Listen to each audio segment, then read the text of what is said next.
Hello and welcome. Today, we're going to crack open the books on a very specific but, incredibly insightful accounting standard, IAS 27.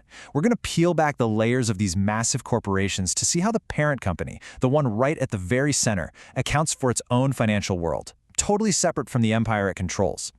So think about a corporate giant like Disney. It owns Pixar, Marvel, ESPN. The list just goes on and on. Now, when we see their financial reports, we're usually looking at the entire empire all rolled into one. But that brings up a really fascinating question, right? How does Disney, the parent entity itself, actually measure its own performance, separate from that huge, sprawling kingdom it rules? And that, right there, is where IAS 27 comes into play. It helps us understand the difference between two kinds of financial stories. On one side, you've got the consolidated statements. That's the big family picture, the whole shebang. But on the other, you have the separate statements. Think of this as the parent company's private diary. It tells its own individual story. So over the next few minutes, we're going to break this all down. We'll start inside the corporate family, then we'll define these two types of books. We'll find out who actually has to file these statements, look at the 3 accounting choices they've got, check out the fine print, and most importantly, discover why this seemingly small detail can tell us so much. All right, let's kick things off with a simple but really powerful metaphor to help us grasp this whole idea, thinking of the corporate family like a set of Russian nesting dolls. So just imagine that the biggest, outer doll represents the entire consolidated group. That's the parent and all its subsidiaries combined. That's the view we almost always get. IAS 27, though, is what lets us open up that big doll and pull out one specific doll from the inside, the parent. It's all about isolating its individual financial story from the rest of the family. Okay, so with that picture of the nesting dolls in your head, let's get into the official definitions and see exactly how the standard draws the line between these two financial perspectives. First up, we've got the consolidated financial statements. This is that whole family picture.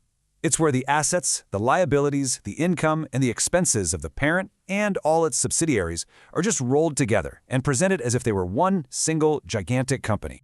And then we have the separate financial statements. And this, as we said, is the parent's diary. In these reports, the parent company lists its investments in all those other companies, its subsidiaries, its associates, as individual line items, rather than just lumping all their finances together. And here is a really crucial point. A company doesn't just pick one or the other. For most big companies, these separate statements are an extra report. They're presented in addition to the main consolidated ones. They give you a second, more focused lens to see what's really going on with the company's health. This naturally leads to the next question, doesn't it? Does every single parent company have to create this separate diary? Let's see what the standard has to say about that. I mean, it's a totally fair question. With all the work that must be involved, is this thing mandatory for every company that owns another company? And the answer is no, not always. IAS 27 itself doesn't actually force any company to prepare these. The standard only kicks in when a company either chooses to present them or, and this is the key part, when local laws and regulations in its home country require it to. So it can be a choice or it can be a legal obligation. Okay, now for the real technical heart of it all. When a company does prepare these separate statements, how does it actually account for its investments? Well, it turns out it has 3 very distinct options. When that parent company lists its investments on its own books, it has to pick one of 3 ways to value them. It can list them at their original cost, it can measure them at their current market price, that's according to a standard called IFRS 9, or it can use something called the equity method. Let's quickly break those down. So if we look at this table, you can see just how different these choices really are. The cost method? That's the simplest. It's like never updating the price you originally paid for a house. It's super stable, but it doesn't show any growth. Then you have the fair value method, which is pretty much the opposite. It's dynamic, it reflects the investment's market price today, but that means it can also be really volatile. And finally, there's the equity method, which is kind of like a middle ground. The value on the parent's books actually changes as the subsidiary makes profits or takes losses, which links their fortunes together. But here's the catch. There's a really important rule here. Consistency.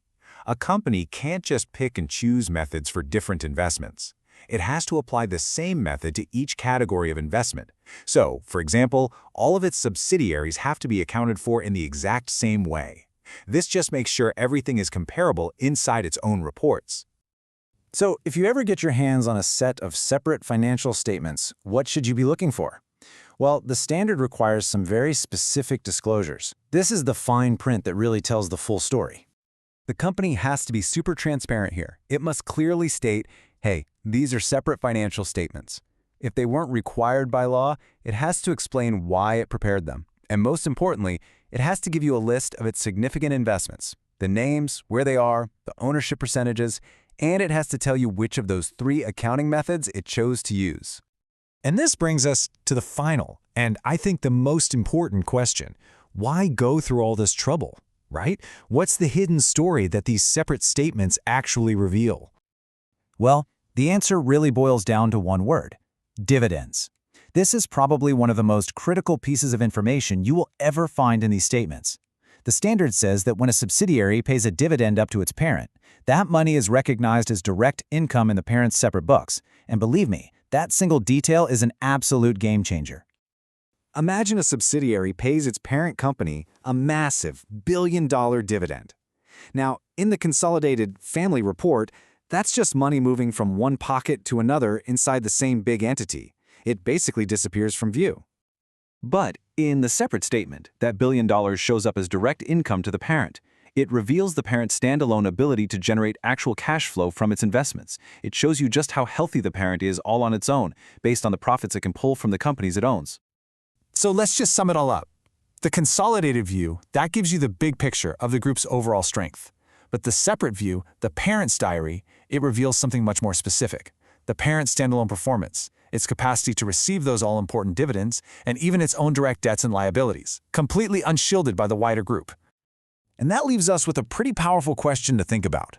When you look at a parent company's separate financial statements, are you seeing a pillar of strength that's holding up the entire group? Or are you seeing a potential vulnerability that's been hidden by the combined success of its children? The real answer is always hidden in that separate story. Thanks for joining me.